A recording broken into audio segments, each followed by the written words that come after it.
Hello Barstow, welcome back. I'm Andrew Cloggy. And I'm Jesse Payne. Announcements will start right after this message for the 7th grade and their upcoming field trip, and after Luke Luma's brand new intro. Well, I think Heifer is probably the best field trip that we do at Barstow. It's a great opportunity for kids to kind of get out of their comfort zone. So we're going to Arkansas, Perryville, Arkansas. It's quite a bus ride down there.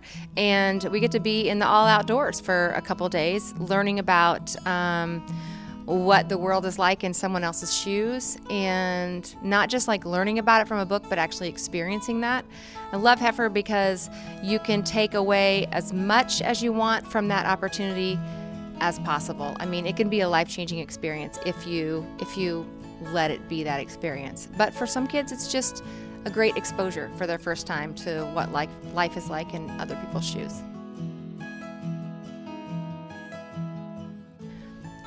Just think about what you think is the right thing to do, or just make it your own opportunity, and don't worry about what's going to happen, because it's going to happen no matter what. And you don't want to walk into it with all these ideas of what's supposed to happen and what it's going to be like. Just let it be your own experience.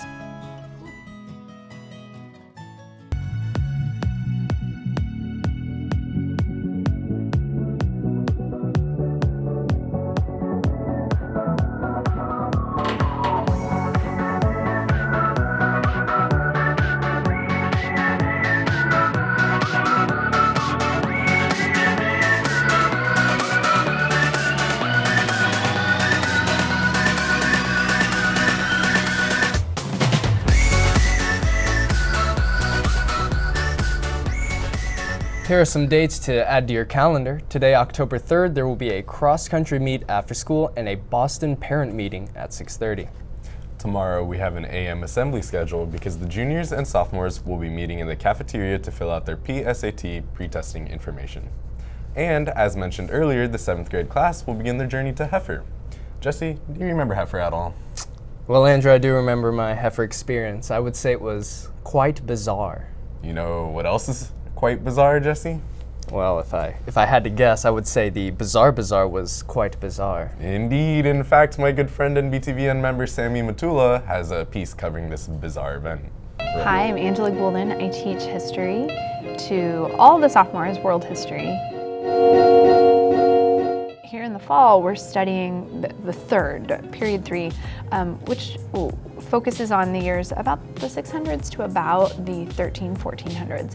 And it's a big chunk of time. Sometimes it's written off as the Dark Ages or the Middle Ages, and we want to focus on how there was a lot more going on there. And so during that time period, it's all about trade. And so, the 800s and 900s for sophomores may feel just a little vague or a little distant. So I was trying to think of a way to make it really come to life. And since it is so much about trade and the connections that develop between different regions, different empires, different city-states through trade, I thought the best way, I guess, to see if they understand it is to have them do it. Our sophomores are divided in 13 teams, 12 of them representing cities, and then one group is representing a bazaar bank. And so each team, to prepare, has been using some historical resources to research. This is really sort of a research paper brought to life. So they might be reading articles from historical journals or looking at websites with information, and then they're hopefully gathering their evidence and then seeing how they can represent that at their trade market. Some of them are using materials to create costumes. I am Marco Polo from Venice. My job is the merchant of Venice, and I go around the world and I make trades with many countries, acquiring many goods and bringing it back to the spice capital of the world as Venice. We just came up with an idea yesterday. India was famous for its beautiful cotton textiles. So we're trying to think, how can we represent that?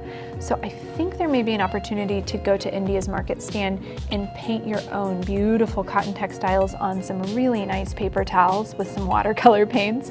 So we're always looking at what do we have around us that we could use to represent this. They're using everything from craft stuff from my closet to things they find at home, to things they're kind of constructing themselves. So many students are constructing out of cardboard some of the architectural monuments to represent churches or mosques or other buildings.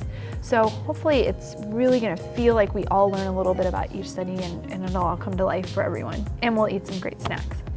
So this is Kilwa. Our sign says welcome in Swahili. We have gold coins to represent the amount of gold they had there. We're trying to go around and trade to get salt. We're trying to trade animal like skins and all that, and ivory to just get other valuable things that we need. Thanks for the piece, Sammy. I don't think our Bizarre Bazaar was as bizarre as theirs. Well, I agree. Hey, Andrew, you got any plans for Thursday night? I don't know, just got a calculus test coming up, might study for that. Okay, well, if you have any free time, you should head on down to Varsity Gym to rep your set and show your school pep at the Lady Knights Pink Out game. I do like pink. Well, I hope you like pink as much as you like club announcements, because we've got plenty of those. Operation Empathy will meet today during lunch in Miss Zimmerman's room. And who can forget Basketball Club, who also meets every Tuesday during lunch in Mr. Luce's room. And what about the legendary Stock Club, who meets on Wednesdays and Thursdays during Flex in Dr. Ketchell's room? If you have any more club announcements, go ahead and email BTVN and we'll announce them here. Well, I believe that's all that we have. Wait, I'm getting word that we have some breaking news.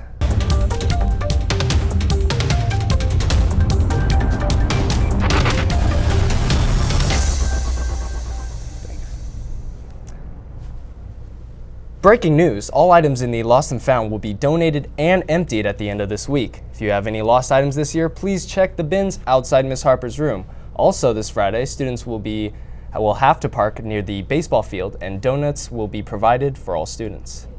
Wow, thanks for those announcements, Jesse. If it wasn't for you, I wouldn't know where to park, and I would not have found my Barstow limited edition sweatshirt. Wow, Andrew, that sweatshirt really is groovy. Where did you get it? I got it at the Barstow bookstore, where you can find a variety of swaggy Barstow apparel.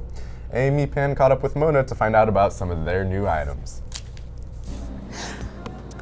My name is Mona. I am the designer for the Barstow School clothing. My clothing is versatile and luxurious. I enjoy what I do. I feel like I was born to do this.